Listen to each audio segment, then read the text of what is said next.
Is a last-minute withdrawal coming at the MUTUA Madrid Open? Carlos Alcaraz, the great idol of Spanish tennis and two-time champion of the tournament, has set off alarm bells by not confirming his participation in the 2025 edition of the Madrid event. Between physical discomfort, pending medical tests, and a relentless calendar, the Mercian is torn between competing or listening to what his body is telling him. In this video, we're going to go over exactly what Alcaraz said about his physical condition, the role doctors are playing, how this affects the tournament, and why, even amid uncertainty, Carlitos continues to excite both on and off the court. Carlos Alcaraz appeared in Madrid during the presentation of his new Netflix documentary, but the cameras quickly turned to another key question: will he play or not at the MUTUA Madrid Open? Although the Mercian remains hopeful, his words were as honest as they were worrying. "Physically I feel good, I think it's nothing out of the ordinary," he explained, but he also admitted that he's waiting for the results of medical tests. After intense weeks between Monte Carlo and Barcelona, the body is starting to send signals. And Alcaraz, instead of pushing through out of habit, is listening. "Sometimes you have to listen to your body," he said. A phrase that, coming from such a fierce competitor, makes it clear the decision won't be taken lightly. It's not just about Madrid, it's about the whole season. But the excitement is still there. "With desire, anything is possible," said Carlitos, who doesn't hide how special it is for him to compete in the capital. "I always try to do the impossible to come, but this time we'll have to see how the next few days go. For now, we wait for the test results and see if he can be at his best for one of the tournaments that motivates him most on the calendar." Mentally, Alcaraz appeared optimistic. "I'm quite well, happy with how the last few weeks have gone. I've enjoyed myself, and I'm at a point I've wanted to reach for a long time." That maturity shows that even with all eyes on him, Carlos doesn't let external pressure get to him. He's guided by what he feels and what his medical team advises.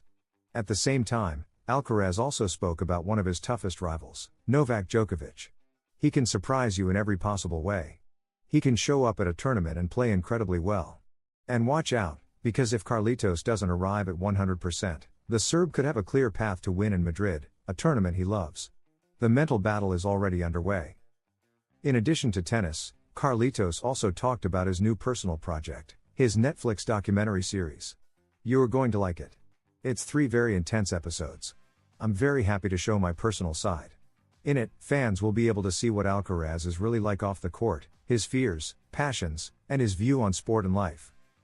And as a true Real Madrid fan, Alcaraz didn't miss the chance to support his team. "I loved when Ancelotti used my motto, head, heart, and balls. It was incredible to hear that from someone like him." The Mercian showed his Madridista passion during a crucial week for Real Madrid, proving that beyond being a great athlete, he's also a true fan. Carlos Alcaraz finds himself at a decisive moment.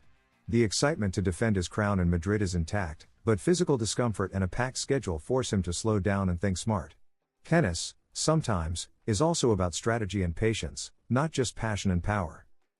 His honesty and maturity when talking about his condition, his rivals, and his own path as an athlete reflect the evolution of a player who, at 21 years old, already behaves like a veteran.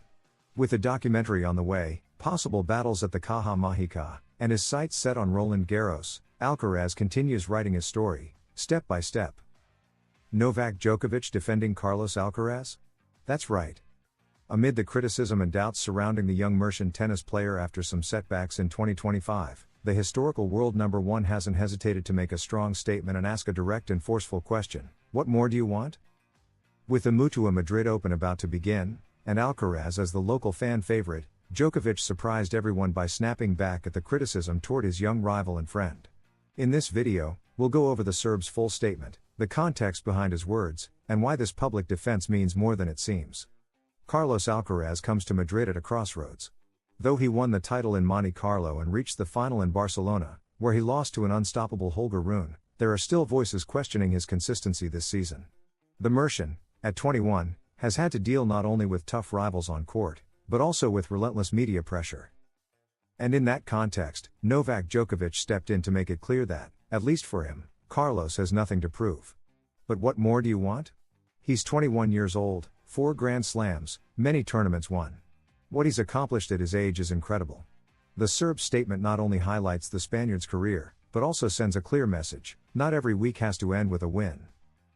Djokovic knows what it's like to grow under constant scrutiny. That's why his words aren't random, they're a defense rooted in experience.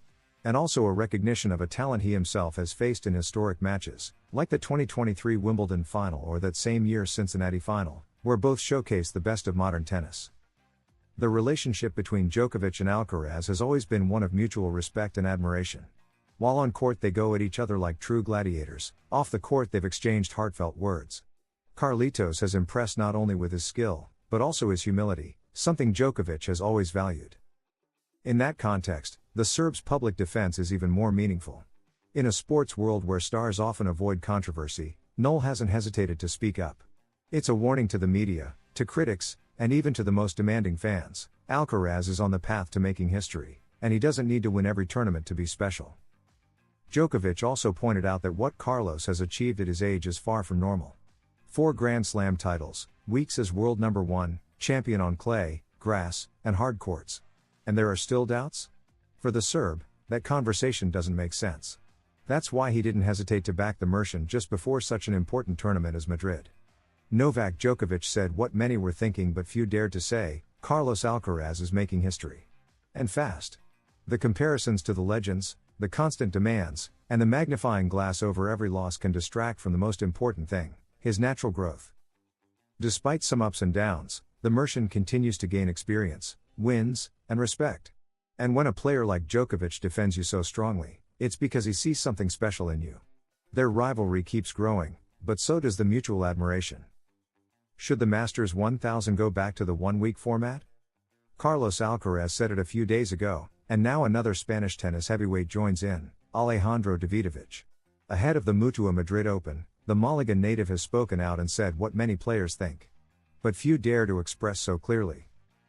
Davidovich comes to Madrid in one of the best moments of his career, after reaching the semifinals in Monte Carlo. But beyond his good play, he's shown personality both on and off the court. Today we'll tell you all about his support for Alcaraz, his views on doping in tennis, and how he handles the pressure of playing at home. Alejandro Davidovich has been clear: the 2-week Masters 1000s can be truly exhausting. It's very tiring to be away from home for 2 weeks. If you're doing well, you could end up spending a month on just 2 tournaments. It's kind of a nightmare, explained the tennis player, who fully supports Alcaraz's idea of going back to the classic one-week format.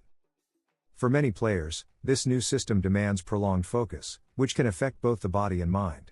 Davidovich makes it clear: now that the Masters 1000s last 2 weeks, it's not so easy to stay focused every day.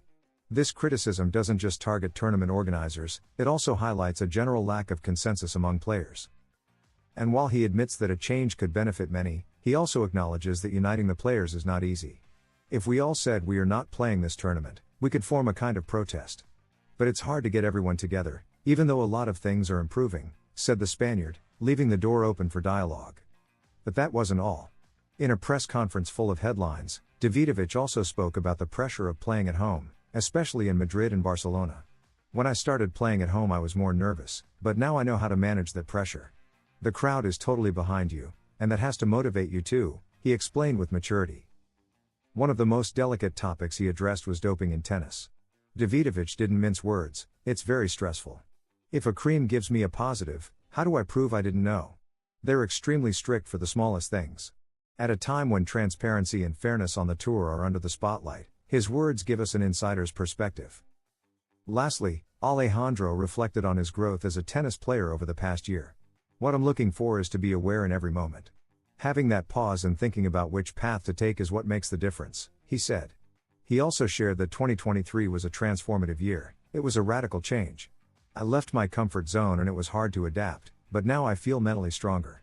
Alejandro Davidovich is not only playing his best tennis, he's also speaking with a clarity that deserves to be heard.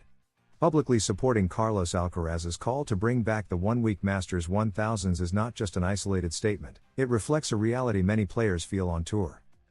His maturity in talking about pressure, doping, and personal growth shows we're looking at a player unafraid to speak his mind. And in a sport like tennis, where so much is decided off the court, voices like his can make a real difference. And you, what do you think? Should the Masters 1000s go back to the classic format? Do you agree with Davidovich and Alcaraz? Let me know in the comments. Don't forget to subscribe to the channel, like the video if you enjoyed it, and hit the bell so you don't miss anything about the MUTUA Madrid Open and the world of tennis. Here, we follow the game. On and off the court. See you next time. Tennis legends.